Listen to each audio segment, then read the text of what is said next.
Good morning, everyone. I'm going to be presiding today. The chief is joining us remotely. Do we have the chief on yet? Yeah, he's on. He's on, okay, great. So we'll watch for a hand if he has a question. He'll be off camera, so if a hand comes up, then just stop, and it means that the chief has a question. Justice Pierce is not sitting on this case due to his impending retirement, and Judge Amanda Montague is here with us today, so we thank her for joining us. I think you all are repeat players and you understand sometimes we go over time. So does anyone have any questions about that? Sometimes if we're still asking questions, you can keep answering even if your time is up.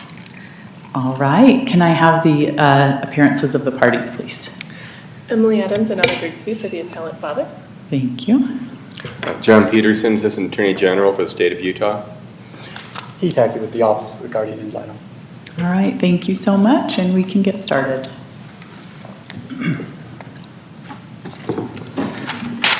Good morning, Your Honors. Let's make the microphone tall enough. The issue this morning is whether Father's counsel was ineffective when he did not make any arguments that the ICPC should not have applied to Father because he was the child's biological parent. The first issue this court needs to decide is whether the ICPC even applies to biological parents. We've made some pretty robust arguments in our brief about the plain language of the ICPC. Particular theme, the ICPC regulates placements, and Article 2 of the ICPC defines a placement as an arrangement for the care of a child in a family-free, adoptive, or boarding home. Generally, family-free means absent of family.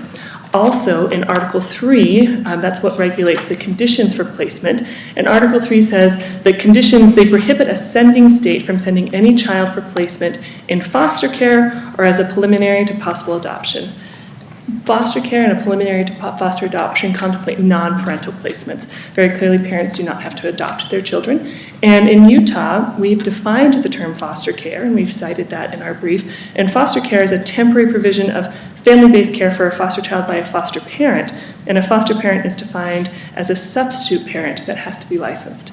So under the plain language of the ICPC, it does not apply to biological parents. Counsel, I'm not sure if the court or the parties necessarily thought it did apply, that it was required. It seems to me from reading the transcript that maybe they just thought that this was an expedient way to do the site visit that was required under Utah law. Mm-hmm. What is your response to that?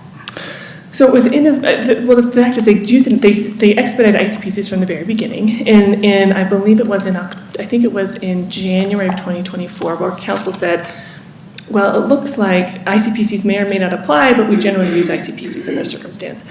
Our argument is that when it became very apparent in October of 2023 that this ICPC was standing in the way of Father having child because Father was in a hotel and the ICPC couldn't be done while Father didn't have a permanent home. And when the state indicated on the record that Father being in a hotel would not have prevented him from having custody of child in Utah, at that point it was unreasonable for counsel to go along with the ICPC. Okay, so that I guess I have two questions about that. The first is, so is it just that counsel, is your argument that counsel was ineffective for not asking for an alternative? I'm just not sure that the court ever made a finding. In fact, it seems like it made the opposite finding, that the ICPC did apply and that it was required. I mean, not the opposite finding, but the court seems to have said it doesn't matter if the ICPC applies because this was just the way we were going to go about doing the further investigation that was necessary. Yes, so it was ineffective for counsel not to ask for an alternative. Now, Regulation 3 under the ICPC allows for a courtesy check, which is not regulated by the ICPC. And basically what happens is under Regulation 3, a state can just ask another state to send a caseworker over to a home and ensure that the home is a safe place to be. That would have been appropriate, and that would have satisfied the requirements under the shelter statute, which says that you need to make sure that when you're placing with a non-custodial parent, that the parent is a safe place to be. At that point, when the ICPC became an impediment, even though it was the path that everybody normally took, it was contingent on reasonable counsel to say, wait, if the ICPC wouldn't be an impediment, if father's housing wouldn't have been an impediment to him in Utah, then we shouldn't be applying the ICPC, and we should just be doing what the shelter statute requires us to do, which is just ensure that father's home, where father is currently living, is a safe place for the child to be placed. So I guess my question is this, you said at the outset that the first thing we need to do is decide whether the ICPC applies, and I'm just wondering if that's true. Because if the court wasn't treating it as a mandatory requirement, and council realized that there was a split of authority on it, isn't the real issue whether council was simply ineffective for not asking for an alternative way to do a site visit? Does it matter necessarily whether the ICPC applies or is required? I think to the extent that there's any concern in the record that the ICPC was required and that the court ordered it and considered it to be something that needed to be done, I think it probably would behoove this court to just decide the question of whether the ICPC applies. It's been an open question. The Court of Appeals has said that it needs to be resolved. I think it would behoove the court to just resolve it now. Because if the ICPC didn't apply, then the council's objection would have been futile, right? So I think that there's always that, whenever we're talking about whether statutes apply or not in the ineffective assistance of counsel framework, the first question is, well, does the statute or law, is it even relevant, or does it apply to the situation? If it doesn't, then the council's objections would have been futile. So I do think it's wise to get to the application of the ICPC in this context, even though, as Your Honor said, there are some kind of interesting nuances in this record. I believe the chief has a question. Can you not? Yes, thank you, and my apologies. There's no screen, so I can't see anything. Okay. So please interrupt. Thank you. Yeah, can everyone hear me okay? Yes. I do apologize for not being there in person. And my question is probably a rudimentary one, the answer to which I probably should know. But if you could just help me out for a minute. I assume that if the ICPC doesn't apply, that nevertheless, the shelter statute or perhaps there are other applicable statutes, but some kind of study would have to be done, would it not? Yes, Your Honor, and it's the shelter hearing statute. I think all parties have agreed that there needs to be, the parties would have needed to have satisfied the requirements of the shelter hearing statute before placing child with father. Yes, and I'm wondering what is it that's more onerous if the ICPC is applied. Right. So the shelter hearing statute, which is for records 80-3-302, says that the court, before placing with a non-custodial parent, has to make a specific finding regarding the fitness of a parent, the safety and appropriateness of the placement, and they have to, at a minimum, order the division to visit a parent's home, not a criminal, comply with a criminal background check, and then check the management information system for any marks. Now, in contrast, if we look at the ICPC, we do have some information in the record about what the ICPC requires. It's on pages 449 to 450 of the record, and the Utah's ICPC specialist testified that all states, you have to do a home study, and all states do home studies a bit differently. They all require a background screening for all adults in the home. A worker has to go assess the home for appropriateness of the child. They have to interview the placement. They have to interview everybody else that the placement would interact with in the home. They have to go through the health and financials of the individuals and make sure that there is room in the home for the child. And then this specialist said on page 452 of the record that the receiving state, so in this case it would have been Georgia, makes the determinations about a home study, and that's not reviewable. So essentially, in a shelter hearing case, the court is the one that makes findings about appropriateness. The ICPC, the receiving state, makes all these findings and does all these additional checks, including interviews and financials and space in the home and things like that. So it seems like the ICPC is more focused on best interest of the child, whereas the shelter statute is more focused on, is the parent's home, this non-custodial parent's home, a safe place to be? And Counsel, I think those are two very different. oh, sorry, I have a question. There's some indication in the record that the ICPC sort of home study portion of it didn't occur because father didn't want it to occur until he had more stable housing, that he kept pushing it off. Couldn't his counsel have determined that because he didn't want to have the ICPC sort of study, that he would also perhaps have not submitted to a lesser kind of study? Or conversely, couldn't the court have ordered sort of a similar study even outside of the ICPC, and his counsel could have determined that he wouldn't have submitted to it until he had more stable housing? Not by October of 2023, Your Honor. So that's where we're alleging that the ineffectiveness occurs. So at that hearing in October 2023, father is in a hotel, and it's on the record in that October 2023 hearing where father's counsel says, father's in a hotel, and it seems like based on what the state is saying, that if you were in a hotel in Utah, that would not have been an impediment to be plain placed in custody of the child. And that is when counsel goes on and says, well, you know, maybe we should apply under the ICPC, we've got to comply with it. So at that point, counsel should have said, reasonable counsel should have said, if father's placement in a hotel would not have been an impediment here in Utah, then we should not be applying the ICPC. Can you point to where in the record that testimony is, just to make sure it's done? Absolutely. Yes, it is on pages 358 to 365 of the record. And I will say that, Your Honor, there are, Judge Montague, there are, just note, there are some maybe confusing points in the record. It's very clear that when father, the first ICPC was in April of 2023, and that's on page 447 of the record. And it's pretty clear that that one was denied because father told the caseworker that he was going to move and that he didn't want the ICPC to be done at that time. And so the caseworker said, okay, we're going to deny it because you are not yet in a permanent place. And then in June of 2023, the Utah caseworker testified that father told her in June that he was ready to do the ICPC, and so the caseworker submitted a request. But that ICPC was immediately denied, and that's on supplemental, there's a supplemental record, it's page 143 of the supplemental record, and that ICPC was denied for the same reasons. Then we have in September of 2023, that same worker, maybe there's a different caseworker, she testified that she asked about getting the ICPC started again, but the ICPC coordinator told her that the ICPC would just get kicked back because they couldn't do the home study because father was in a hotel. And that's on supplemental record, page 203. Then we get to the October hearing. Now there is some confusing testimony at trial. Father testified that he was living in a home from November 2021 to November 2023. It seems like his months are a little bit off. But if you read the district court's findings really carefully, the district court's findings, I believe, is on page 323, somewhere around there of the record.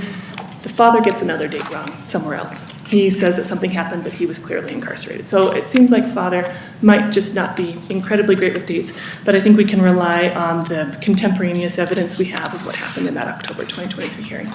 So the problem was that him being in a hotel was an impediment for doing an ICPC check in Georgia. Mm-hmm. That wouldn't have per se been an impediment in Utah, but that doesn't necessarily mean that the placement was safe or would have been deemed safe. It just means it would have gone forward in Utah.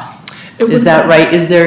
So I guess what I'm asking is, in Utah, is it that we're not concerned about a placement if the person's living in a hotel, or just that it isn't an impediment to doing a review of the home and the safety of where the place that they'll be staying since it's a hotel?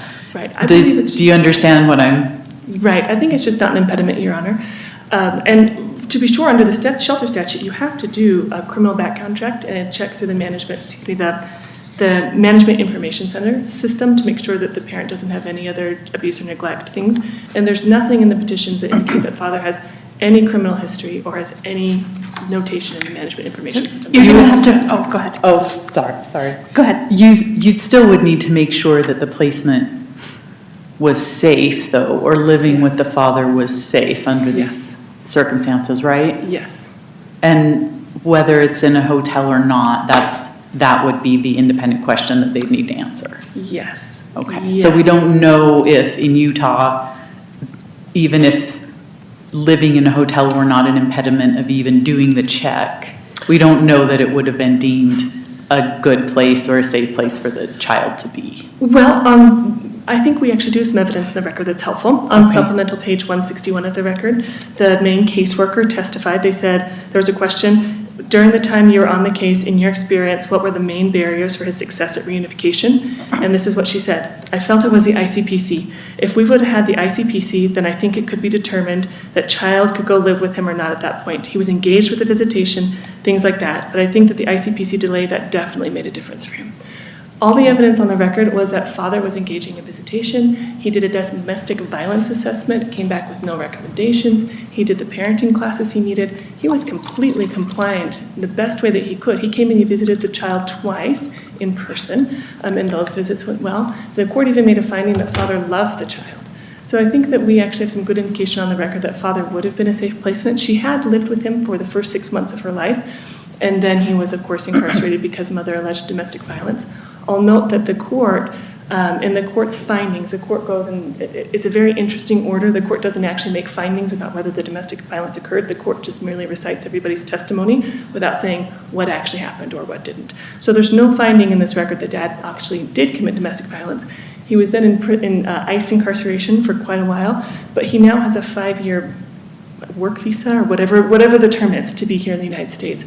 And so it seems like whatever allegations there were are not an impediment to him, and they're not showing up in the petitions at all as him having any kind of issues with domestic violence or in otherwise being unsafe. Oh, that answered my question. I wanted to ask just about that testimony you just cited.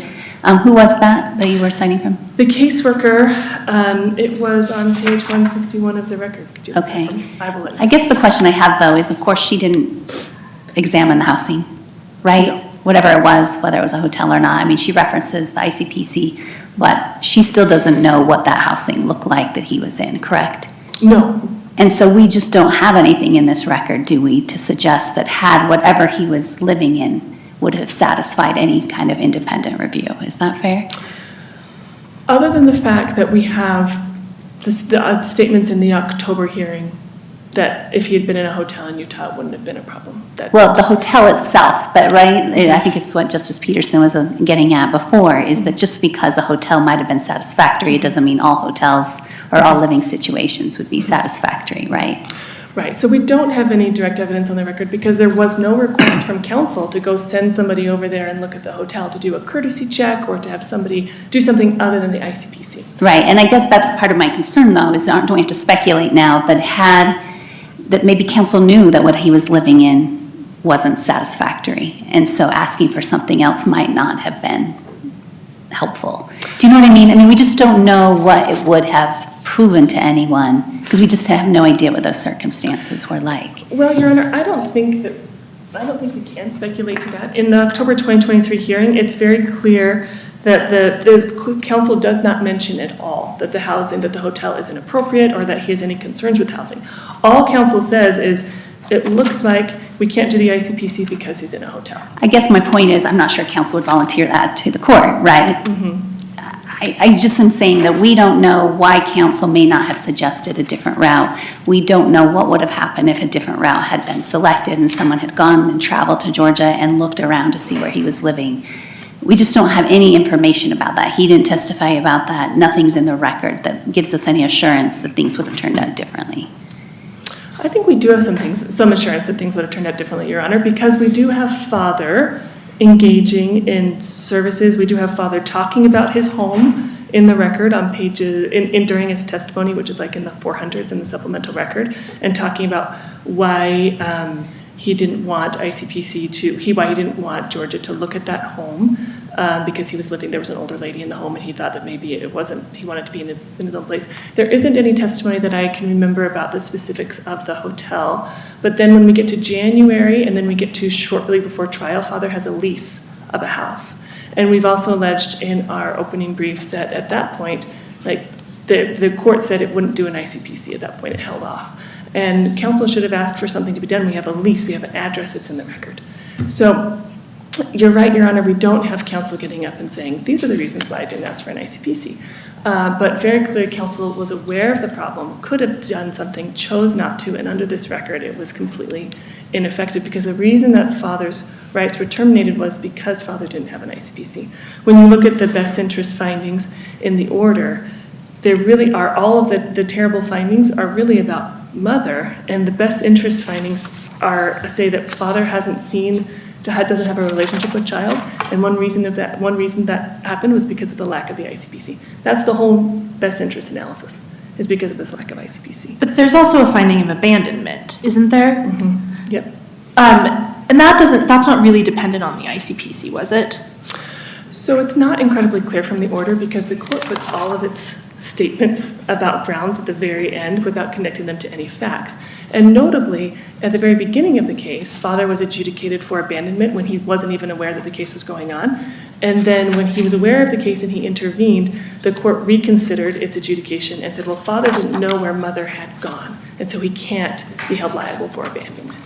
So I think we've got some issues here with what happened earlier on in the case and what we have happening in the conclusions of law when we get to the termination stage. But even when you look at the sort of factual recitation, and I do agree that it's not clear if the court is finding that all of this testimony is credible or it's just reciting all of the testimony, you have testimony from father that says he doesn't see the child for a 2-year period. Right. And so it seems to me that that's not dependent on the ICPC. Yeah, and that happened earlier on, and that was resolved in the initial. So the state asked for father to be adjudicated as neglecting child because of abandonment, because father had not seen child in such a long time. And the court concluded, well, there was no evidence in the record that father knew where mother was and that he could have otherwise done anything. Notably, Your Honor, there is evidence in the record that the reason that father didn't know where she was, but the reason that father didn't do anything that the court held against him was because mother had a restraining order against him, and he was concerned that if he tried to find her or reach out to her in any way at all, that he would end up back in immigration hold for another couple of years. And so I think that's incredibly telling, that the reason that father didn't do anything was because mother had a restraining order. Just briefly, I know I just have a minute left, just talk about Regulation 3. The state doesn't really say anything about our plain language interpretation of the statute, and if this court is going to get to Regulation 3, I think the most important question is, does this court owe any deference to Regulation 3? I think the weight of authority is that around the country is that no, you shouldn't give any deference to Regulation 3. It's beyond the scope. It expands the scope of the ICPC. But beyond that, this court and the United States Supreme Court has been very clear that courts do not give deference to interpretations of statutes that are done by administrative agencies. The administrators of the ICPC are some kind of strange hybrid state, federal, private thing. I'm not exactly sure what it is, but we still don't give deference to any state or federal agency interpretations, and that's in Hughes General Contractors back in 2014. Hughes General Contractors always made it also very clear that the state courts do not give deference to federal agency interpretations of federal law. And if there's any question, Chevron is dead. Like, Chevron was killed last year in Loper Bright in 2024 by the United States Supreme Court. So there's just no reason to give any deference to Regulation 3. And for the reasons that we state in our opening brief, it unfairly expands the scope of the ICPC. Unless this court has any other questions? I have three more. Okay. You go. Okay. The first one, in the court's order, termination order, the only findings I can find regarding the ICPC, I think, are on 309 of the record, saying that the father was moving, and then he wanted to wait until he was in his new residence, and the next one that he was moving in the near future. There's no finding in here about any impediment caused by the hotel, correct? There is,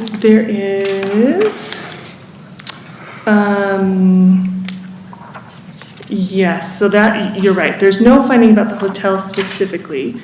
Then the best interest, when the court gets down to its analysis on page 332 to 333, it talks about father's only lived with child for several years, and given his lack of efforts to find the mother and child, his delay in finding suitable housing, and his delay in completing the ICPC.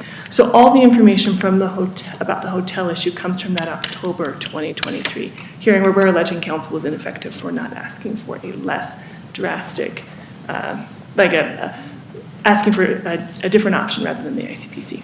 I'm just wondering how we can, if the court has found that the delay or the ICPC couldn't be completed because the father had delayed it, and the only findings we have is that he kept pushing it off, how do we assume that that representation by counsel was correct about the hotel when the court hasn't made a finding about it, and I don't believe your clients challenged the court's findings? We have not challenged the court's findings. It's because it's undisputed in the record, Your Honor. We have evidence in the October 2023 let's see. So on page 351 of the record, we have the state saying in this hearing that father had been living in a hotel, and then we have, then a trial counsel talks about that, and then the AG says that again. We also have evidence from the other caseworkers. Hold on just one second. But I'm wondering how that is consistent with the district court's, or excuse me, the juvenile court's finding that the ICPCs weren't completed because of delay on the part of the father. Well, the court was completely right that the two ICPCs were in April and in June. And the April one was not completed because of delay of the father. Father said, I'm not in a place where I think that this should be happening, and I'm moving soon. And Georgia said, okay, well, we can't complete it if you're going to be moving soon. So, and then in June, all the information we have about the June ICPC is that it was denied for the same reason. So the court is right that in April and June, those two ICPCs were not completed because of delay of the father. But our ineffectiveness is after that, right? It's after, and there were no other ICPCs that were requested in this case. In fact, counsel asked that an ICPC be done in January, and the court said no. So the only two ICPCs we have are in April and in June. And after it became clear that father was in a hotel or something else needed to be done to ensure that the child could be placed with him, that's when we're alleging the ineffectiveness occurred. And so there is no conflict between the findings, the court's findings, and then the evidence on the record and the arguments that we're making right now. Okay, and you may have just answered my second question, which was, I believe you indicated in your brief that you think the guardian ad litem may be correct, that you can't challenge the initial ineffectiveness before the shelter, or before the adjudication. Okay, so we really are looking at just that last part. Yes, we're looking fall 2023 and spring of 2024. And then can I get your response to counsel's argument, again, the guardian ad litem's argument that the last issue, because reunification services don't have to be offered in cases of abandonment, that's kind of a moot issue, or not a moot issue, but it just simply, the reunification efforts don't apply in this case because of the finding of abandonment? I believe that we have preservation issues with that second argument, so we'll withdraw it. But okay. I also do not believe that the court was given, the father was given reunification services throughout the whole case and expressly was not found to have abandoned child at the very beginning in the adjudication order. But because of preservation issues, we will withdraw issue 2. Okay, thank you. I just wanted to ask a question about the practicalities of a situation like this. If we were to decide that the ICPC does not apply, but a judge in Utah wants to, under the shelter hearing statute, wants to make sure that the placement and the housing is safe for the child, whether there are complications for the receiving state. So it seems like in the ICPC, it's concerned with jurisdiction and the interests of both the sending state and the receiving state. So if we didn't go through caseworkers in Georgia who are licensed to do it there, and someone from Utah went down, or someone who isn't necessarily licensed in Georgia to do that, and the judge here, when there's been an adjudication, the judge here decides, I think it's safe, and so as the sending state, we send the child to the other state. Are there any jurisdictional complications or other problems that we would run into with a receiving state? Do they have interests that we would be ignoring or violating by not going through the compact? That's an excellent question. I think the answer is no, but we can definitely do additional briefing as the court has concerns about it. I think in Regulation 3, it talks about how when you, between the receiving state, or maybe it's actually in the compact, the sending state is the one that still has financial responsibility for the child and the receiving state. And the sending state is still the state that is required to manage the child, I believe. Hold on one second, let me pull out the ICPC. So I think because of the terms of there's Article 5 is retention of jurisdiction. And so I believe that that would probably resolve Your Honor's concerns. But there is, the resetting state shall retain jurisdiction over the child sufficient to determine all matters in relation to custody, supervision, care, or treatment, and it goes on and so forth, so on and so forth. And then in the Regulation 3, where it talks about courtesy checks, which we are saying was something that could be done here. It says, when a sending court seeks an independent, not ICPC-related courtesy check for placement with a parent from whom the child was not removed, the responsibility for credentials and quality of the courtesy check rests directly with the sending court and agency. So essentially, when we do a courtesy check, which is probably what should have happened here, the receiving state is saying, okay, sending state, you get all the responsibility for that. It's off us. Okay. So I don't know if that exactly fully answers your question, but it seems like the ICPC does allow the sending state to have continuing jurisdiction over the child. If there is kind of this not ICPC check, the sending state under the regulations takes full responsibility for that. Of course, I believe, Your Honor, if there are allegations that happen in the receiving state that are separate than, new things, then I would assume the receiving state could start its own child welfare action. Okay. Can the judge in the sending state, if they're asking for a courtesy check, say specifically what they want checked? Yes. Okay. Yes, and the courtesy check allows them to hire anybody. So they can use a state caseworker. They can use a state person, and they can also hire somebody to do that. So one of the arguments in the amicus brief is that DCFS could just have a contract with some private investigator or, somebody in these states, and they could do one of these checks, and it should be fine. Okay, I had one question about ineffective assistance of counsel Yes. in this setting. So the Supreme Court had a case in the last couple of years where it was specifically briefed that we should adopt ineffective assistance in child custody claims. And that case, the opinion never came out because it was mooted by the passing of the mother in the case. I believe that was my And I think that's what I was thinking, that you may have been counsel on that.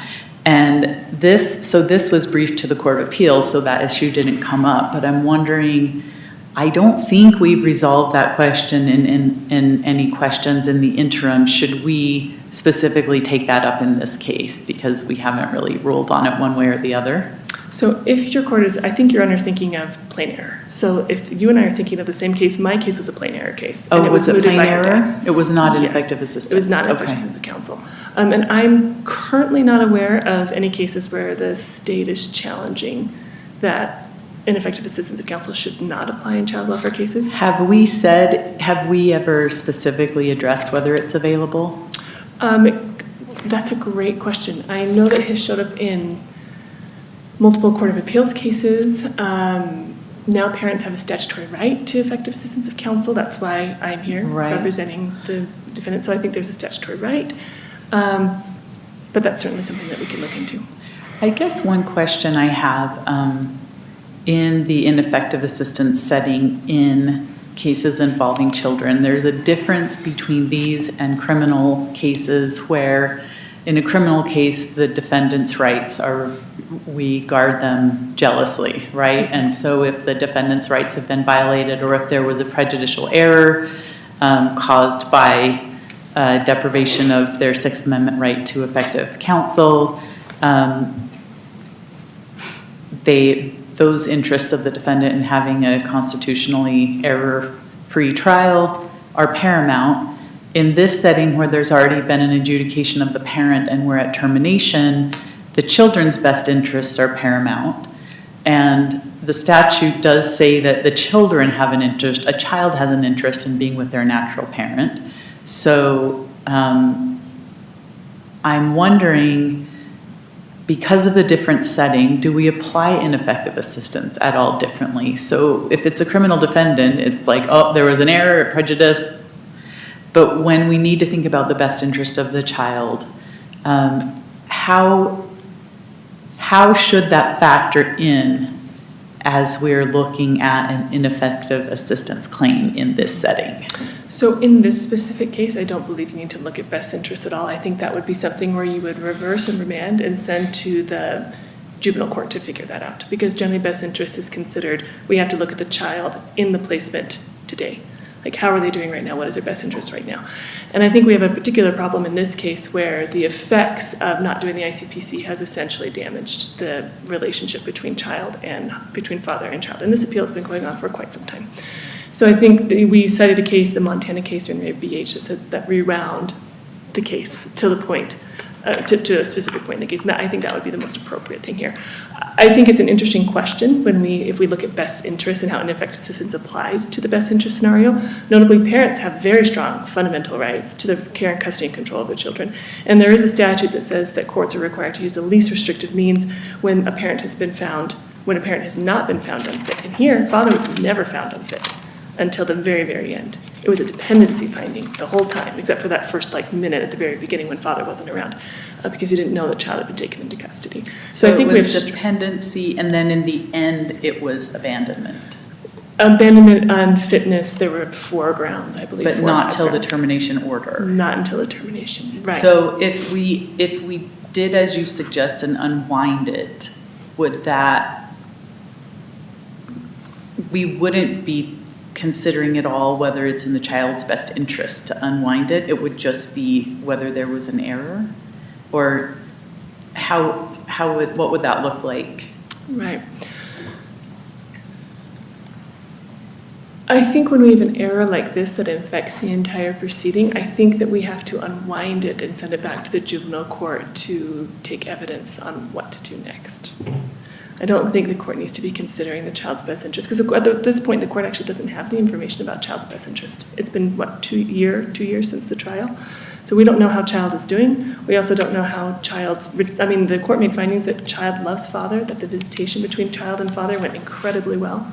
So we have a lot of evidence in the record that child could be fine. And there's also a lot of social science evidence out there that there's problems when we terminate parental rights, that children have a hole, and it's incredibly problematic for them in their future. So absent that evidence, I don't think that this court can make any determination about best interest of the child. I think it should reverse and rewind and then allow the proceedings to go forward in the juvenile court.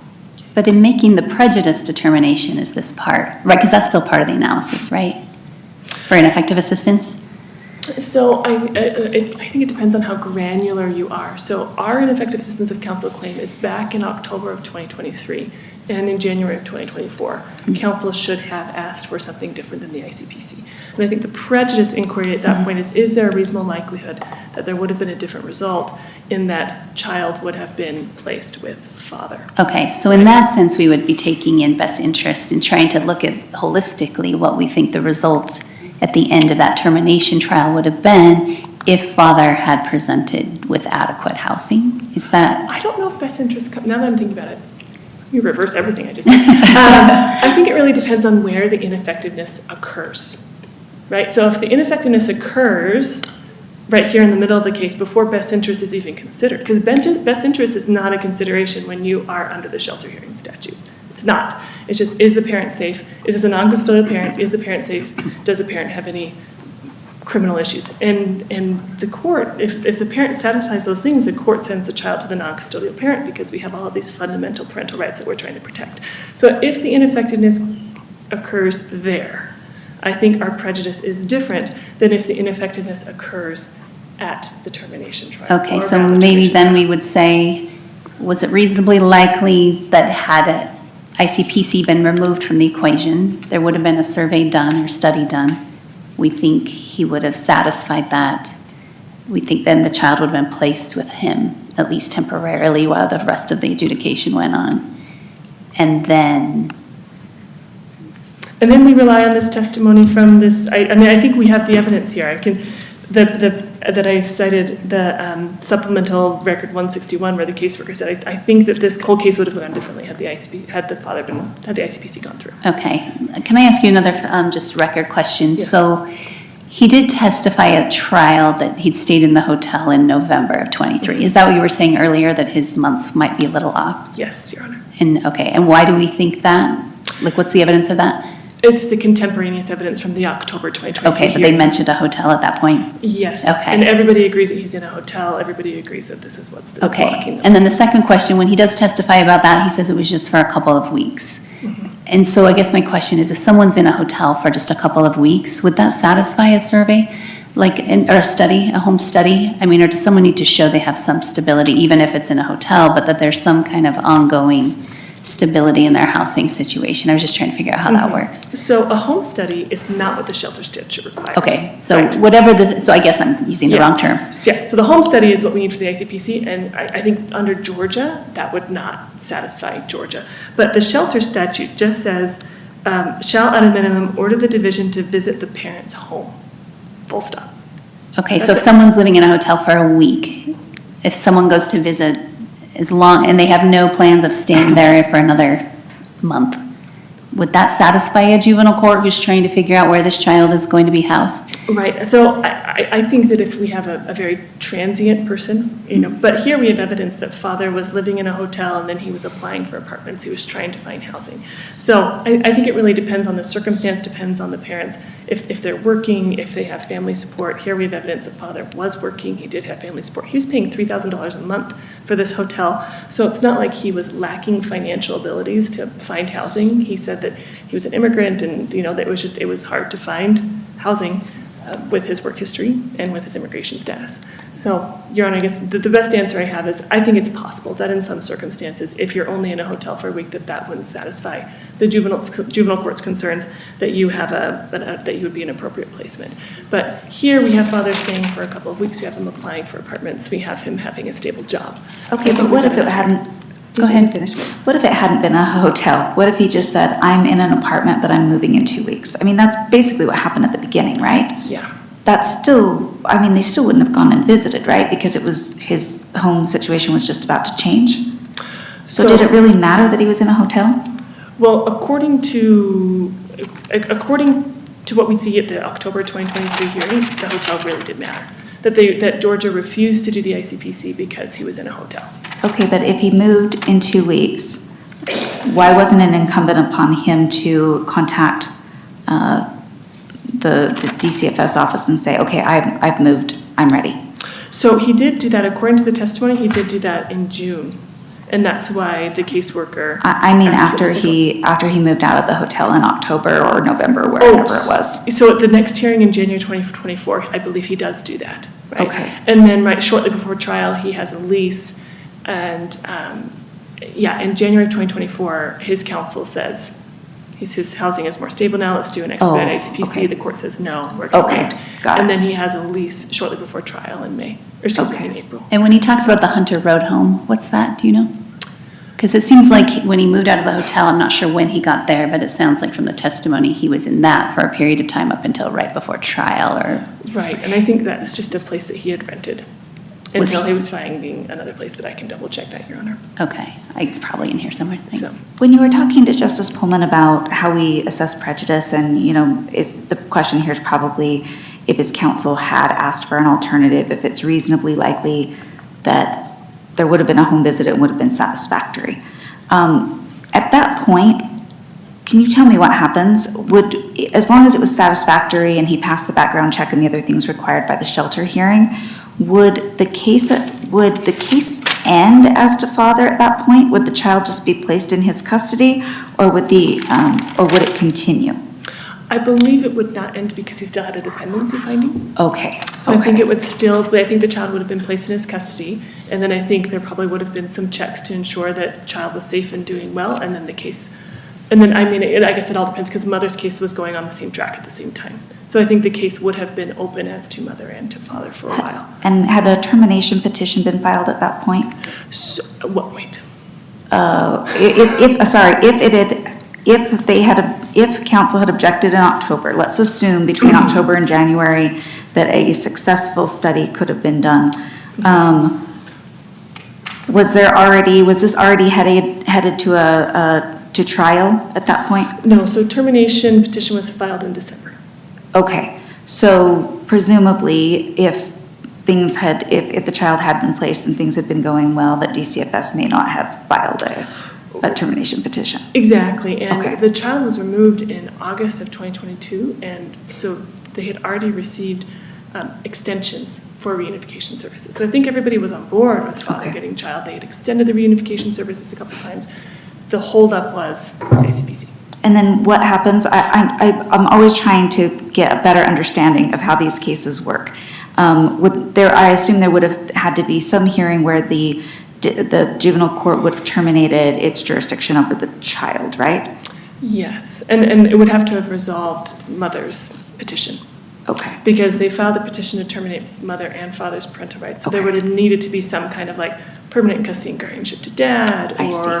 or some kind of, we're just done with the case, that sort of thing. okay, thank you. I found the answer to the question that I asked you. You're correct. So the case was in Ray AM. I believe that was my. And you're correct that the issue was whether there should be plain error review in child custody cases.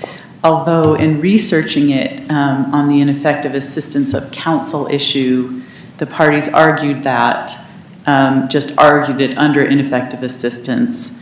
And I think that the Supreme Court, although it's been very common in the Court of Appeals, I don't know that we've officially recognized ineffective assistance, although it wasn't argued in that case. So maybe that's something we need to take up here unless we've done it in the interim and I'm not remembering that, which is very I think you're possible. right that the only ineffective assistance of counsel cases we have are straight out of the Court of Or Appeals, Court of because this court Appeals. simply doesn't see child welfare cases. So As I think, much, right. Yeah, so I think it's out, and I think the cases go back to like the if I could remember the initials, which are like impossible in child welfare cases, but it's like the 1990s where I think the Court of Appeals Starts. establishes ineffective assistance of counsel and says, and that's also some cases in the early 2000s where it talks about how we need to be able to take extra record evidence in order to, satisfy extra.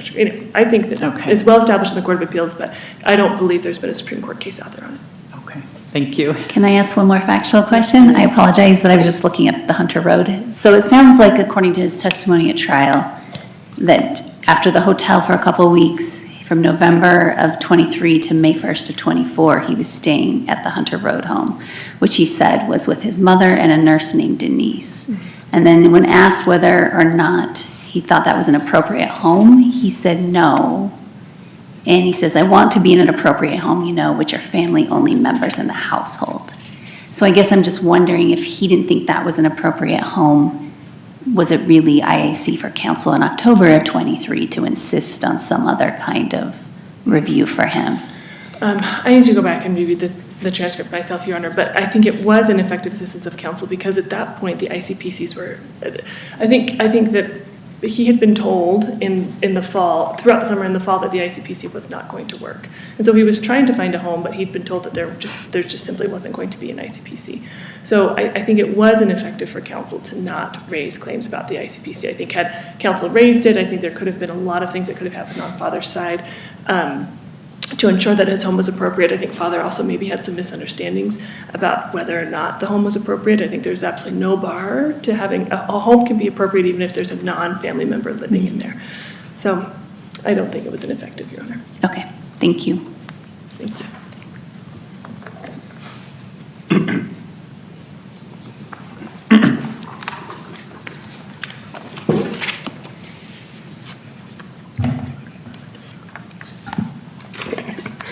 May it please the court. John Peterson, Assistant Attorney General on behalf of the state of Utah. I just want to kind of start off. I think there's a lot of talk throughout the transcripts, and counsel correctly pointed out the caseworker saying, but for the ICPC. And it seems to me that a lot of the discussion of the ICPC is sort of shorthand for seeing if father has an appropriate home. I mean, really, at the end of the day, that's really what we're looking at. I mean, I think everybody concedes, and the court, I think it was, I believe it was Justice Peterson, noticing the court said, regardless of whether or not this is ICPC applies, the shelter statute, Utah Code annotated 83-302, 2 sub B, or 2 sub C sub little II, requires at a minimum the court shall order the division to visit the parent's home. And really that's what it comes down to throughout this case is whether you call it the ICPC, whether you call it a visit from Catholic Community Services, whether it's a courtesy visit, somebody has to go. I mean, he has to have an appropriate home, and someone needs to go visit it and check it out. I mean, and that's simply what never ever happened in this case. And he may have had reasons. I'm moving to a new apartment. Oh, I'm living in so-and-so. I don't think I'd pass here. I'm not saying he didn't have valid reasons, but at the end of the day, no one was ever able to pin him down and say, yeah, this is even as of. I think council said the council was, ineffective because as of the October 2023 permanency hearing, council said. But even at that time, he said, I think he needs a couple more weeks. And so maybe finally, by the time of termination, we've got a lease. But by this point, we've got these poor little kids have been living with their foster parents for 18 months. But there's some point where you're looking at a little too little, too late. I mean, and it seems like it's not unreasonable for somebody to inquire up front. Okay, are you able at this point in time to take care of your child? And it's also important to note that it is his child, and they are not both his child, and so the court also did have concerns that they're going to split up the sibling group because they are bonded, they're together. This is really who they know. They've been together their whole lives for the youngest in ET. I mean, I'm not saying that that's a defining question in this case, but it's a question. I mean, it does, and that really impacts, the father's dilatoriness in actually demonstrating the very most basic ability to care for his child, having an appropriate home. And it could be a hotel, it could be an apartment, it could be living with his mom, but it has to be someplace. Is there any actual communications from Georgia in the record explaining why the ICPC couldn't be completed, or do we just have the testimony of the caseworker? Utah caseworker. Yeah. I believe, I'd have to comb through, I believe it just came in basically them saying that they were going to deny it as, because they couldn't complete it, because he asked them to, kick it down the road, because I'm not really quite ready yet.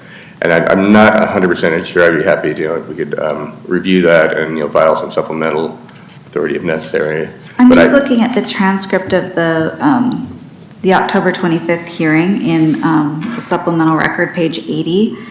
And it says, the state of Georgia denied the ICPC as the home study could not be completed because due to the father not having a stable residence. And then it says, he didn't report the sale of his home. He's been living in a hotel. Maybe he has his own place by now. And then it says, that's all it says. He does report being employed but living in a hotel. But I just don't see anything where they're saying that the reason is because under Georgia law, you can't complete an ICPC if someone's living in the hotel. It seems like the concern has more to do with it just being not stable, that it's about to change. Correct. I don't believe there's any affirmative response from Georgia saying that we will never complete a home study on somebody living in a hotel. He said, and there may be valid reasons why a person could be living in a hotel for an extended period of time, or an Airbnb, and again, the problem with the father never allowing anybody to see his home is there's a lot of what we don't know rather than what we do know, but that all comes back to father not ever being and saying, well, I'm not really ready right now. And so I think Georgia interpreted that as like not having a stable residence. Because he basically told them, I don't have a stable residence. I'm moving within, imminently within a couple weeks, and that was kind of like father's MO throughout. It's always, and there may be valid reasons why he had a hard time finding housing, but still, we're not just going to drop this child and say, well, he passed a criminal background check, so he's probably okay. What is your response to counsel's argument that the shelter hearing statute doesn't necessarily require that the residence be a stable residence, that they just have to look to see under what conditions the father's living, and that it's okay if it's about to change? I guess it depends a little bit about the nature of where, why. Again, we don't really know, and we don't even know whether actually if the hotel he's living in, maybe it would have passed, maybe it wouldn't. So again, we don't know. But assuming that he was living in a residence inn or something, it was nice, seemed fine, and in a couple of weeks I'm going to be moving down the street to this other. I would assume that someone could have a series of temporary placements that are stable. Again, we don't know whether he's living in a flop house, whether he was living in a nice hotel, where he's going. I mean, all Georgia knows is he asked them to defer. Basically, he said, I'm not really ready for you to do a home study on me now. And I think they said, okay. So there's no indication in the record that he said, come and visit my home, and Georgia said, we won't because you're in a hotel. No, there definitely is not. Okay.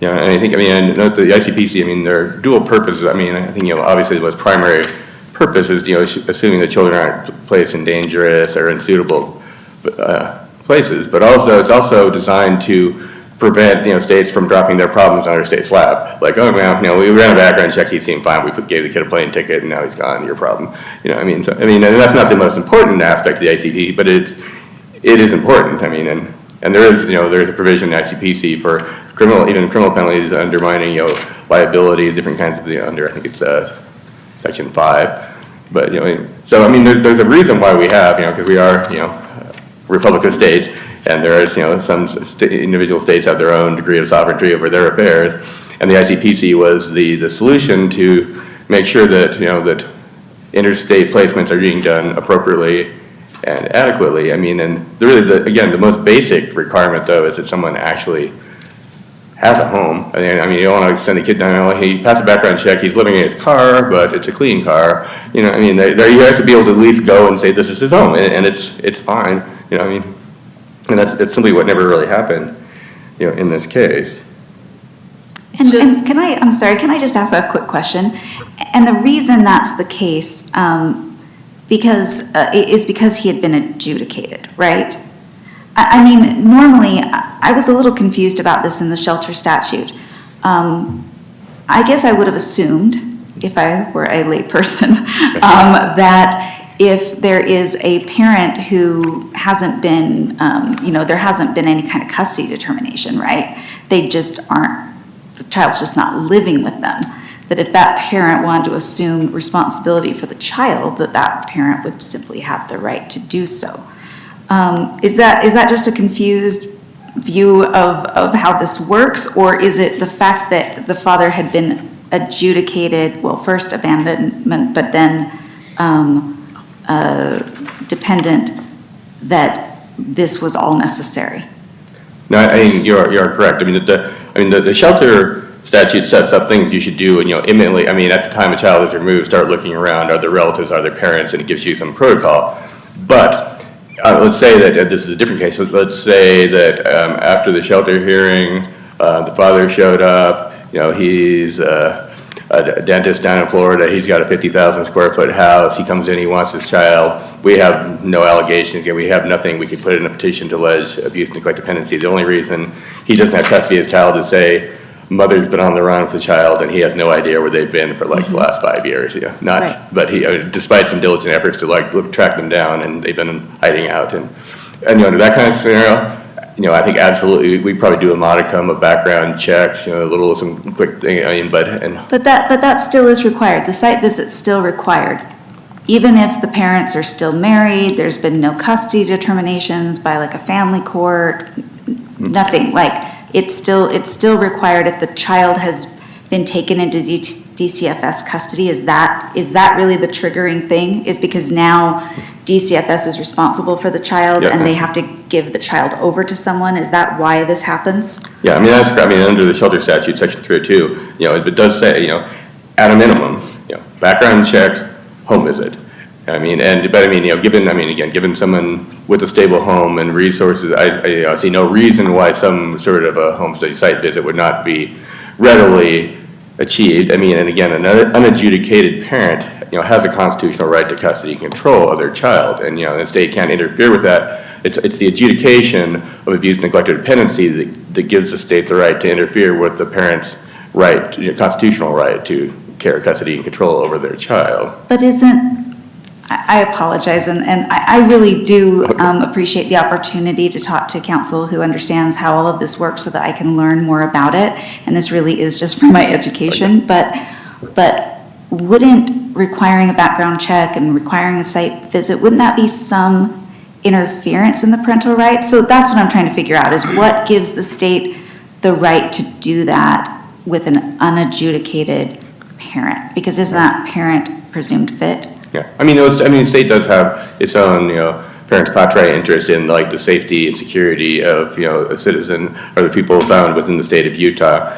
And I mean, so doing something like requiring a background check, and just a home visit is a fairly de minimis, intrusion upon, parents' right. I mean, and the countervailing problem is like with not doing these basic minimum things, is it maybe this is the child who has been sexually abusing his daughter over her lifetime of this, but I mean, you don't want to just simply take the child, out of the frying pan into the fire. So even with somebody who ostensibly appears to be absolutely above board, and you still want to do the de minimis, background checks, and I think the state's compelling interest, in the child safety and well-being does, to that extent at least, override the parent's right to immediate, custody and control of their child, given that the child is now in front of the juvenile court, having experienced some degree of abuse, neglect, dependency in the hands of the other parent. I think what the statute says, well, we want to see it, why are you a non-custodial parent? Okay, but it is because the child's within the jurisdiction of the juvenile court.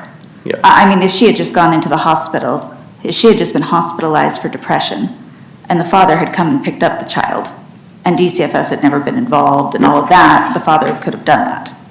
Presumably, if he'd demonstrate his satisfaction in the hospital, I am the father, I'm Right, the father. okay. And So does the child have to be, at a shelter hearing, does the child have to be adjudicated dependent as to the non-custodial parent before that happens, or no? Well, It's just the fact that the child the child was with one parent, they end up in DCFS custody, you have the shelter hearing, you don't really know what's going on with the other parent, they're not, you don't know. Yeah, the mere filing of the state's petition alleging abuse, neglect, or dependency gives the juvenile court some degree of, preliminary jurisdiction over the matter to, not the same as adjudicating, obviously, but at least enough to compel parties to come before, take some evidence to sort things out, what's going on. And Okay. So what's your position on how, if there's an IAC claim in a child welfare case, how does the child's best interest factor into the Strickland analysis that we normally do?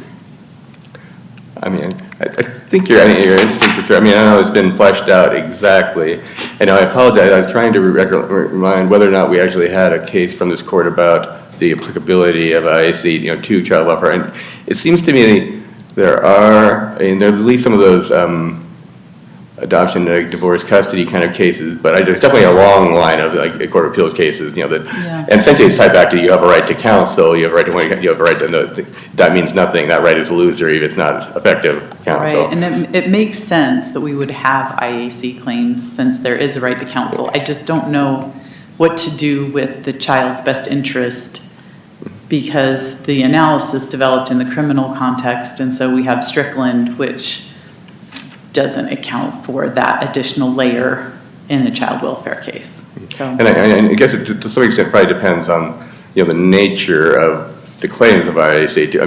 And there may be very much that the way the counsel was deficient actually impacts the parent's ability to continue a meaningful relationship with the child, which does also impact the child's interest. So it depends on what sort of claim we're looking at. In this case, it falls down to whether legal arguments counsel should or shouldn't have made about different things.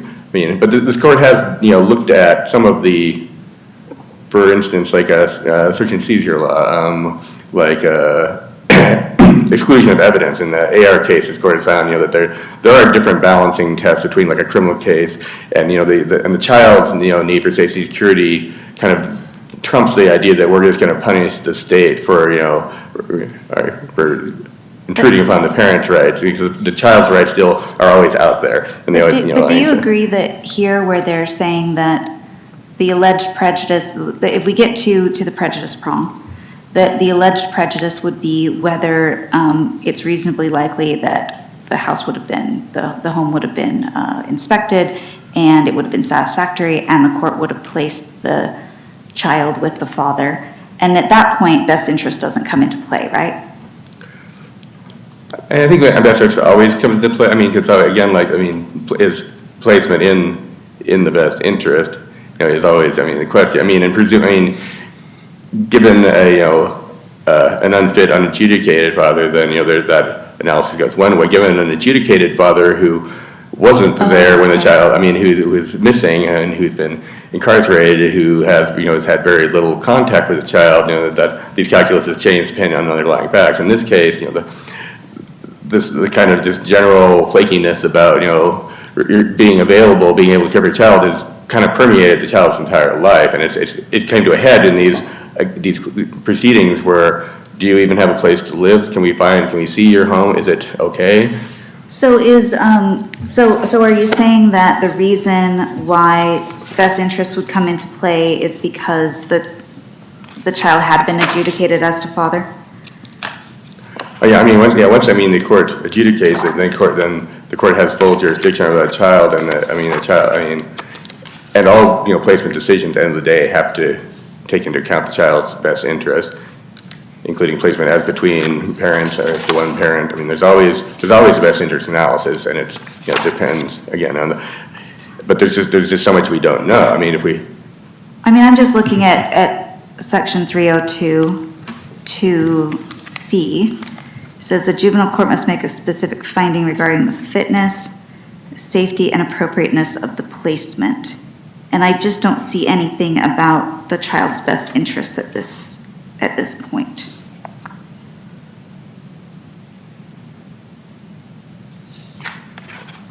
Yeah, I think the Chelsea section 302 sub 2 really kind of deals with more what needs to be done to assure the safety of the placement rather than the ultimate, placement being in the child's best interest and not. But again, it's like, what are the facts? Is the mother in a available place? Are parents competing? Are they together? Is the father able and willing to care?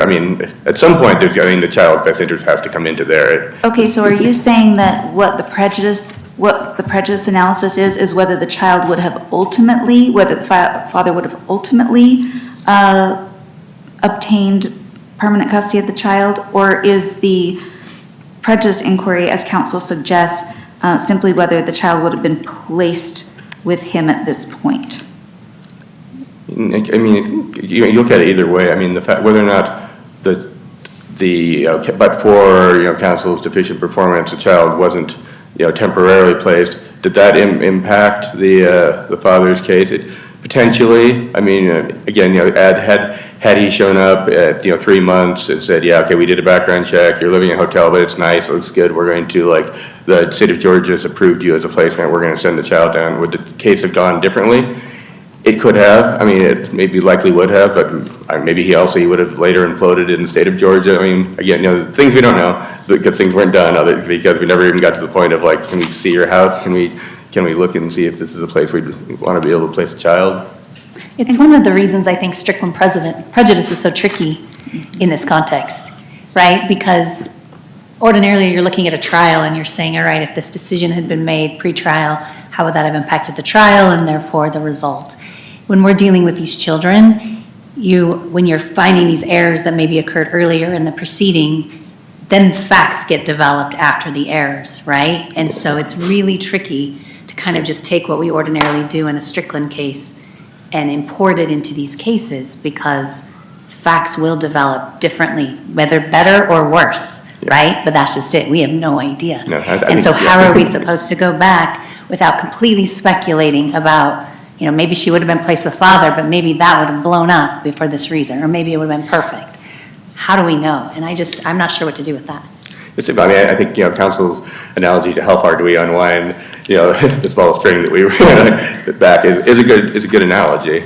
And I think also what I would push back against the notion that you've even established the first prong of Strickland deficient performance. Because really, there's a solid argument to be made that the counsel was trying to pursue the most expedient way to demonstrate, that his client was able and willing to take care of the child. And I think as the Court of Appeals held in KS, the ICPC is the obvious thing that's out there. The state of Utah, social workers are not licensed to practice in Georgia. Maybe we could hire a private investigator. Maybe there's Catholic Community Services. We don't know. Those things weren't done. But the ICPC is there. It exists. And I think everyone just assumed, okay, well, and there's no real indication in this record that it wouldn't have worked just fine, but for our father's recalcitrance. I mean, so we really didn't get, yeah, I mean, it's hard, I don't think this court really should be necessarily reaching even the issue of whether the ICPC applies or not, given that no one even tried. I mean, how can you say this is so wrong when it really wasn't even given an opportunity to play out in this case? Has the state, through the Attorney General's office, taken a position on whether ineffective assistance applies in child welfare cases? Oh, very much. We concede it certainly does imply, Okay. yeah. Thank you. And I see I have well used my time if there's no further questions. Thank you.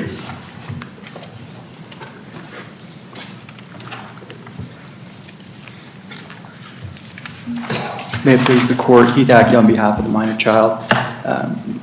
Appreciate the court's attention today. There's a few things that I want to clarify that I hope will clarify some of the questions that the court has, and I'm going to kind of go in a mixed order. But first of all, the court had some questions about, I'm going to try and articulate what this case is and what it's not, because there's been a lot of discussion both in terms of what the issues are and what this case is. There's some things that are not in dispute. One, this was an adjudicated father. That issue was resolved. Nobody disputes that. That was appealed.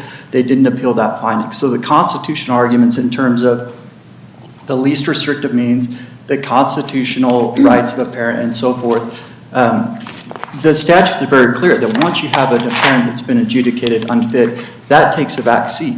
The case molds and becomes about the best interest of the child. So in terms of, Justice Peterson, your question, how that fits into the Strickland analysis, they don't dispute that that was resolved, and it's not a question. We have an adjudicated unfit parent. The fact that he was dependent versus neglectful is immaterial. The case law is clear. If you are deemed to be adjudicated, whether that's dependency, neglect, or abuse, the outcome is the same. The court has the ability to assert jurisdiction and to make decisions on behalf of the minor child. That doesn't matter. To the question, Would that be different? So here's one thing I'm wondering. And we don't necessarily have that in this case, but let's say there was an appeal before the termination hearing about the adjudication. So the decision that's being appealed, maybe it's an interlocutory appeal, the decision being appealed is I shouldn't be being adjudicated as whatever I'm adjudicated as. Would then the question, so the question under Strickland would be if counsel didn't make whatever the error is that is alleged to be deficient, the decision would have been different. Maybe if it's in adjudication, the question is just the person wouldn't have been adjudicated unfit if counsel wouldn't have made the error. But if it's at the termination stage where the parent has been adjudicated, then you have to bake in best interest to the decision of whether, to the analysis under Strickland of whether the decision would be different. Does that make sense? I think that's correct. And I also think it's relevant in this case to the adjudication, which counsel has acknowledged that the ICPC order itself was never challenged. That was something that we argued that that's water under the bridge. And it's relevant because there were separate orders as to the ICPC order in the first place. The first order was, we are going to do an ICPC to this non-custodial parent. That was never challenged. The subsequent orders weren't then renewing that order. They were an order that DCFS effectuate that order. No different than if the court were to order reunification services and then say, DCFS, we want you to do X, Y, and Z. So the order itself, which they're challenging on appeal, and I want to get back to what's actually on appeal, is they're saying the issue, the ICPC, is to a non-custodial parent. That was resolved. They had an opportunity to address that at the adjudication, and they didn't file an appeal in that case. And that's relevant because that carried forward. And to, I think, answer some of your Honor's questions, that's highly relevant because it impacts where the parent stands from a legal standpoint going forward in the case. Is it about their constitutional rights or is it about the best interest? And in this case, it was very clear that order became the law of the case. And everybody acknowledged it. And that relates directly, if I can get into what the actual issue is, because counsel misstates the legal issue, frankly, in my opinion. The issue was counsel ineffective? And then the very next statement was, does the ICPC apply to a non-custodial parent? That is not the issue. The issue before this court is to determine under Strickland two things. Whether counsel's performance in light of 80-3-302 and in light of the DATR case and the KS case, which both say, although evaluating different aspects of this issue, both of them say this question as to whether the ICPC applies to a non-custodial parent is split. And that's highly relevant. From looking at this from the perspective of whether trial counsel objectively was deficient, trial counsel was faced with the statute that said you have to evaluate a non-custodial parent. And even further, after adjudication, you have to evaluate a non-custodial parent that's been deemed unfit. That's where counsel was, and that's the focus. And we're looking at this, by the way, in a deferential way, right?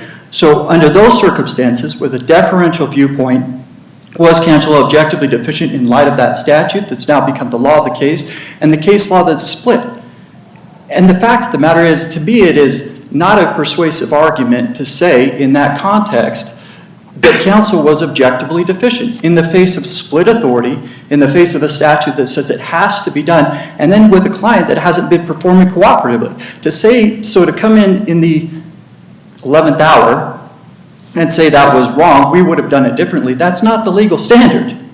The legal standard is, and again, I keep refocusing this because it's as though one thing was pled and a different thing is argued.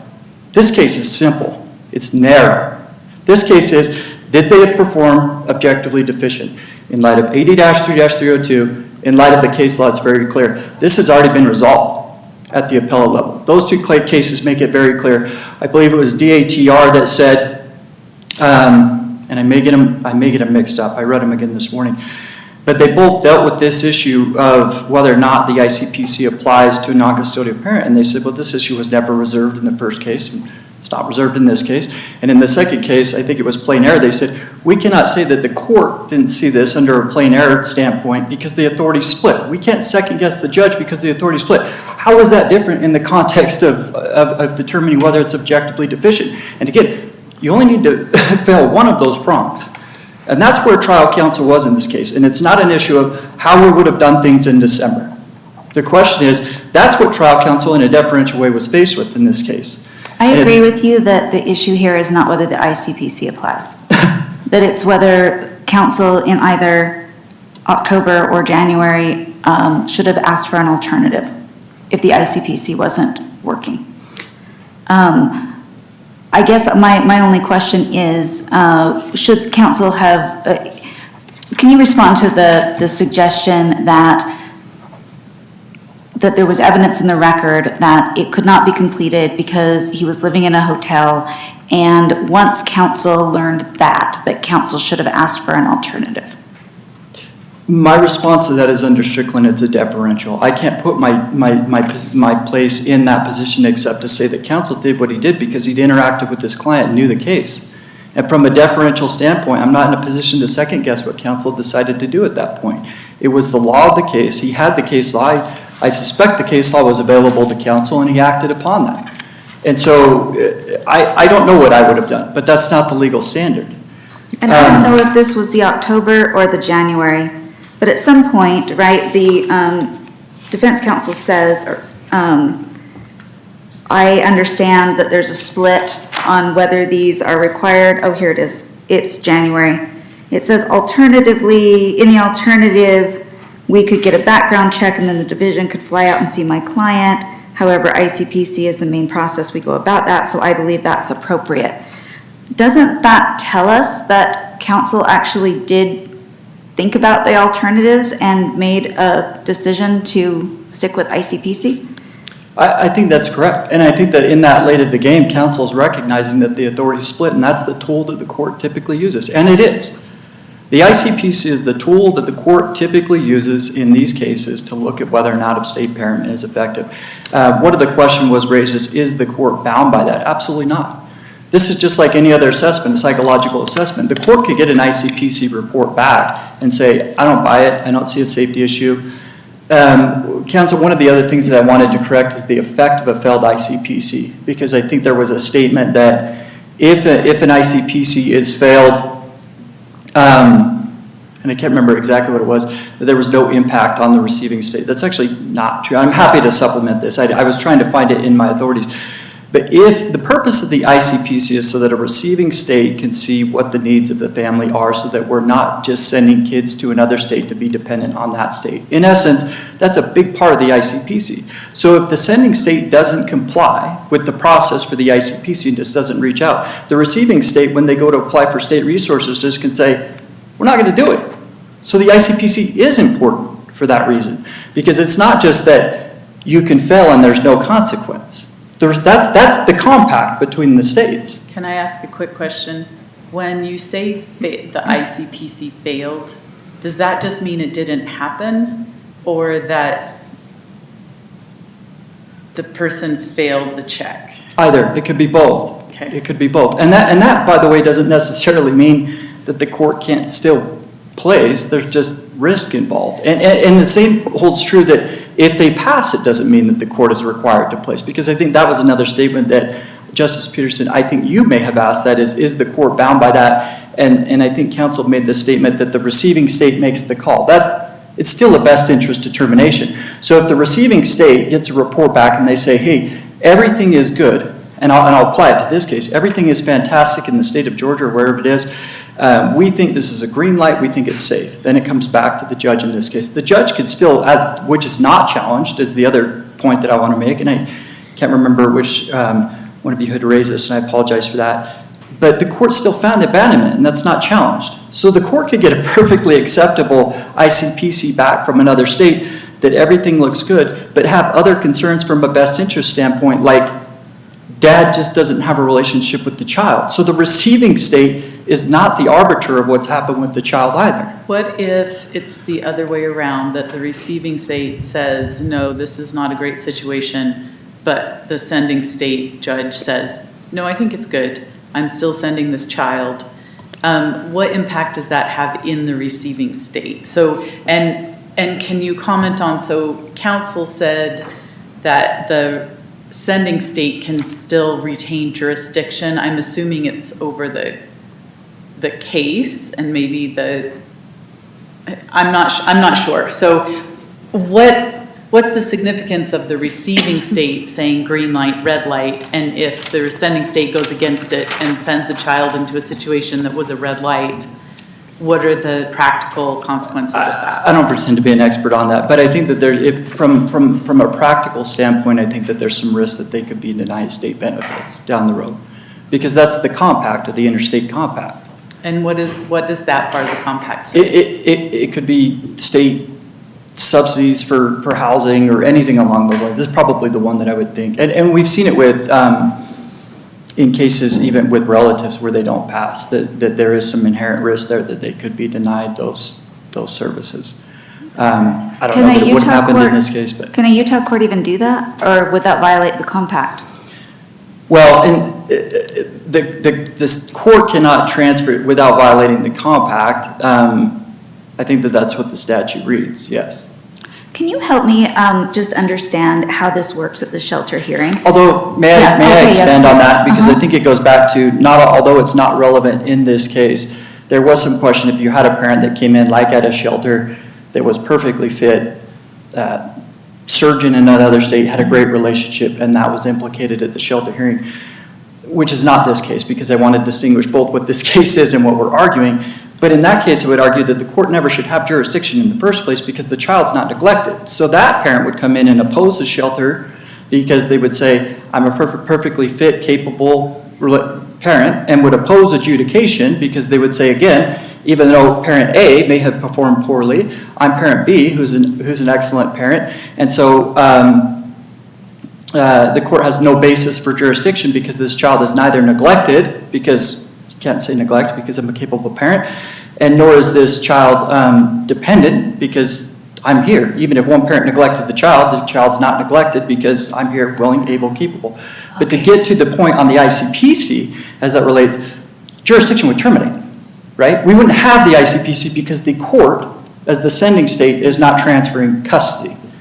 The parent is just asserted the court has no basis for jurisdiction. So that's how that practically would play out. Okay, so under section 3022, where it says, if the court orders that a child be removed from the custody of the child's parent, and then it talks about the other natural parent. So you're saying that if there was a fit parent who intervened in a timely manner, the court would never order the child to be removed from the custody of the parent because the other parent would be there to assume custody? Is that? Correct. Okay. Yeah. And the court could, I think, under 302, even in that scenario, and again, I want to distinguish this case from our hypothetical scenario, but the court in that case could, if it was concerned, ask for some sort of a check in the father's home. But in this case, what they decided to do and what became the law of the case was the ICPC. So it's Okay. different than what may have been. I'm trying to help educate the court on kind of how this plays out, but I want No, to I be careful in appreciate that because I don't want the court to confuse with what actually happened in this case, which was the opposite of that. In fact, the court found this dad to be unfit, which in my mind furthered the need for the analysis of the dad's home. And I completely understand that the father was adjudicated. I'm just trying to understand how this statute works, like the big picture, because it helps me to understand how this case fits into the big picture when we're deciding cases. So if we had a situation where the child was taken into DCFS custody because the mother was hospitalized, went to the shelter hearing, the mother was adjudicated, the father was not, and the father shows up and says, I can take the child. Well, those two things don't necessarily happen simultaneously because you're saying a shelter hearing and then an adjudication, which typically don't happen simultaneously. So Okay. there's one instance where they may show up at the shelter hearing, and there's another instance that typically is most, I would say all of the time, albeit I can't say that definitively. The adjudication is the mother likely would happen later down the road. Okay, so there has been no adjudication at the point of the shelter hearing. No. Okay, so then that means that whether the other natural parent with whom the child was not residing at the time, that the court has to follow this subsection 2, regardless of whether the parent has been adjudicated, because no one has been adjudicated at that point, generally. Correct. Okay. And why? Is it because the jurisdiction of the juvenile court has just been invoked, and so the juvenile court has authority to ensure that the child is going into a correct placement? Is it because DCFS has assumed custody? Why does this kick in? It's protective custody at that point. So it's Okay. different. It's more looking at it from a triage type standpoint. And the threshold is different. But even in that scenario, an out-of-state parent would go in and argue against those shelter findings if the court didn't have a basis for that. But that's not what happened in this case. What happened in this case, the court made the findings and there was an adjudication. Council made some statements about the. I'm sorry, I have one more question Yes. before you move on. I apologize. I'm just wondering how this plays in then to the best interests issue. So if the child if the father had not been adjudicated at this point, and let's say that, well, okay, never mind. Because the ineffective assistance claim can only apply to what the council did after the adjudication hearing. I withdraw the question, sorry. I've caught up with myself. And I think go on. I've covered, and the other thing I want to be careful about is when we bleed, council made some statements that bled into using like least restrictive means and so forth. And a lot of the arguments for whether the ICPC applies bleed over and carry into pre-adjudication issues. And I just wanted to caution the court to that because I think that we need to narrow the issue and the timing of the issue down to post-adjudication, both in terms of whether the ICPC applies.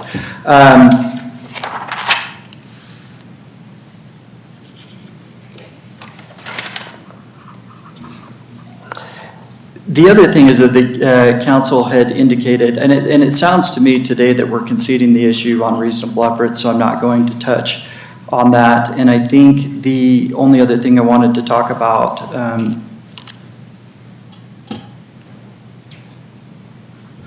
I think I've covered that too, so if the court I has just any have questions, I one think quick we're, yes. question before you sit down. If we were to decide, hey, we should just resolve whether the ICPC applies to non-custodial biological parents or parents, and we interpreted the ICPC to not apply to them, but so it's just the shelter hearing conditions that apply, or it's the court's obligation to make sure it's a safe placement with this parent and the other state, but it doesn't have to do it through the ICPC. What problems, if any, do you see with that? Practical or legal? I think there'd be a lot, well, okay, and if I can push back on the question itself, which Yeah. is does the ICPC apply to a non-custodial parent? That's not the question before the court. And I'm going to answer your question, but I do want to emphasize to the court because they don't argue preservation, and everybody in this case has been deprived of the opportunity to develop the record at the trial level to answer that question. And there may be a case, but this is not the case. And so I just want to push back on what the legal issue is before this court today, which is strictly ineffective assistance. But in terms of your practical question, having qualified that, in terms of your practical question, I think it would lead to some real problems because, as I said, the reality is day to day the ICPC is used to evaluate an out-of-state parent. It's difficult in a lot of cases to even get the out-of-state folks to engage in an ICPC, let alone just reaching out for courtesy visits. And the other part of that 80-3-302, it's not that the fathers, in this case, in a hypothetical, I'm not going to say this father, it's not that the non-custodial out-of-state parent could just have their aunt come in and look at the home, because 80-3-302, which pertains to all of the parties, it instructs the division to do the investigation. And in this case, it is the division enlisting the help through the ICPC of another state to fulfill that obligation. And so I think that there is some real practical concerns as well if the ICPC doesn't apply to how exactly we would effectuate that in a way that satisfies the court's concerns and meets the division's obligations meets the statutory obligations of the division in order to look at that home out of state by proxy of someone in another state. Thank you. Thanks. Questions? All right, quite quickly, Your Honors.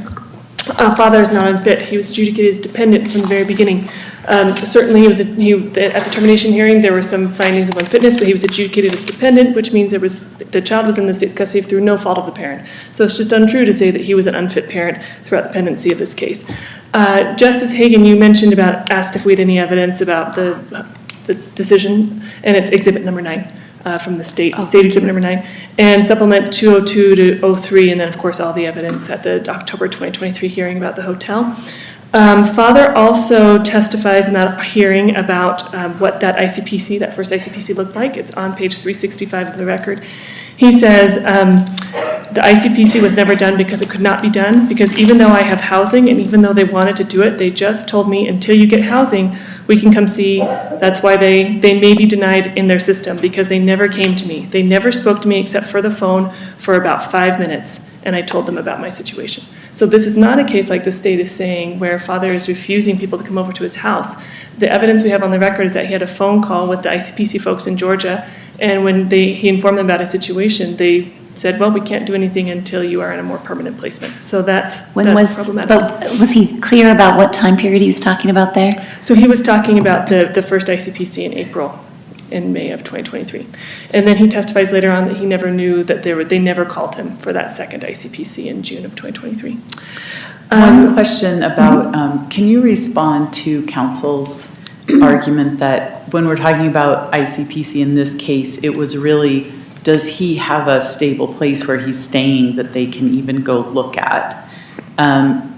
Staying in a hotel could be very transitory, and again, like if this wasn't a permanent arrangement where he's staying in the hotel for a permanent period of time, if it's just for a short period of time, it may also not be worth going and looking at that because that's not where the child will stay.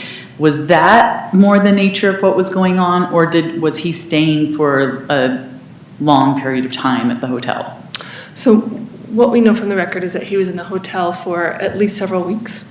And then we know that some of his dates are a little bit off between what he's saying in the October hearing and what he's testifying about a trial 8 months later. So we know that he was in this housing situation for 2 years, then he was in a hotel for a few weeks, and then it sounds like he moved into another place for several weeks. And in that January 2024 hearing that Justice Hagan mentioned, that's when trial counsel says his housing situation has been resolved.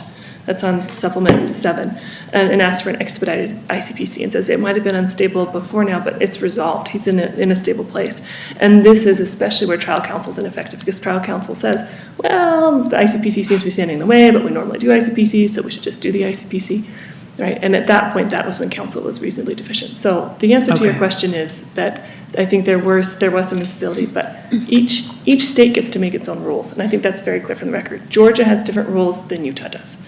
And Georgia's rules said, according to the October 2023 hearing, that an ICPC couldn't be done when he didn't have more permanent housing. And it doesn't seem like that would have been an impediment to him had he just had a site visit here. So at the termination hearing, if, let's say up to that point, the the child's been adjudicated as dependent as to father. How does, let's see,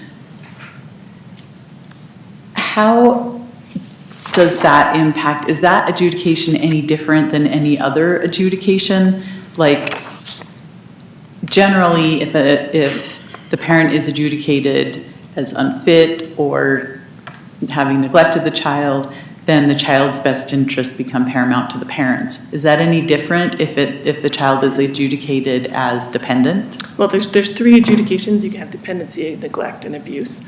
And depending on how you fall in those adjudications, there are services that are available to you or not available to you. And so it impacts the entire proceedings of your case. Dependency means there is no fault. The parent has no fault. That's why I push back and say that the father wasn't unfit. He had no fault under this adjudication, under the adjudication order. So you're saying only neglect and abuse render a parent unfit? It has to be one of those two I believe so, Your adjudications? Honor. Okay. The definition of dependency is no fault of the parents. How can a parent be unfit if the child is in state custody through no fault of the parents? What's the legal difference, though, in terms of at the termination hearing when the court's trying to make a decision for the child if the parent has just been adjudicated as dependent throughout the case? What's the legal significance of whether the child's best interest becomes paramount? Well, the court still has to find grounds and then has to go through best interest of the child. So the adjudications, although the adjudication establishes the jurisdiction of the court, and so that it determines the proceedings of the case, and then if we get to termination, then the state again needs to prove by clear and convincing evidence grounds. And sometimes there's many grounds for termination. And then you move to best interest. And this court has said in BTB that the parents' constitutional rights are preserved through the entire process of this case, which is incredibly problematic if we have a failure of counsel at a really crucial point in this case. So I guess the question for me then is the appeal is of the termination order, right? But then in the termination order, the court finds grounds to terminate, and so then is looking at the child's best interest.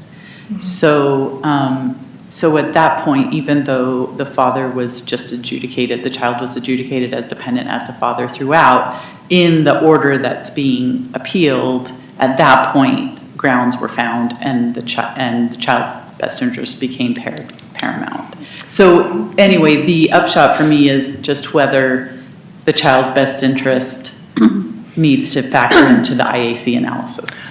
And my best argument is it really depends on where the IAC occurs. And so just like in a criminal case, if we have a pretrial motion and we're trying to decide prejudice on a pretrial motion, the questions we ask are, number one, would this motion have been successful? Number two, does this motion even matter?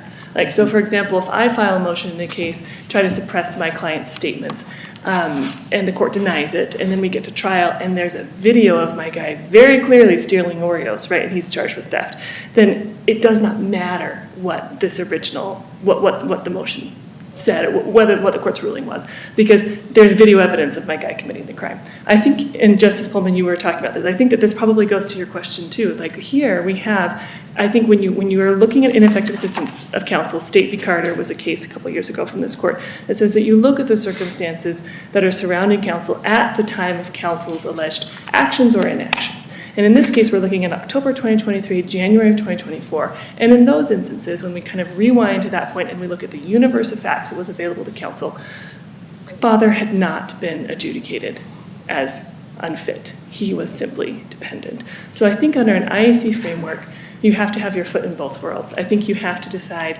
back in October of 2023 and January 2024, would father's request, would trial counsel's request that something else be done? Would that have worked? And also look forward to, ultimately, would this have affected the termination trial? I do think you eventually need to look there.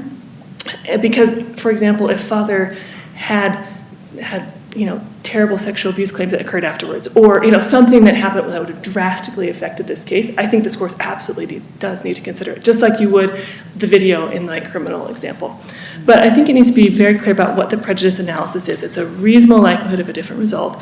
And this court in State v. Knight, which is a 1987 case, says that a reasonable likelihood of a different result is when the court's confidence in the outcome may be undermined at some point substantially short of more probable than not that the outcome would have been different. Substantially. So this court's confidence can be undermined substantially short of more probable than not.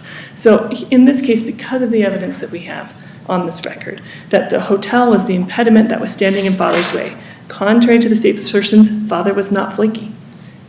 He was not flaky. He got into a fight with his spouse. They're actually still married. She called the cops on him. He's an immigrant. He got put on ICE detention for several years, and it took him a couple of years to figure that out. But he has a work permit. He has a job. He has a house. He had weekly visitation. He was much more consistent with his visitation than mother was. I think he missed maybe twice, but otherwise he did virtual visitation the entire time. He went and he visited his child 2 times. He did his domestic violence assessments. There was no problem. He did everything he possibly could here.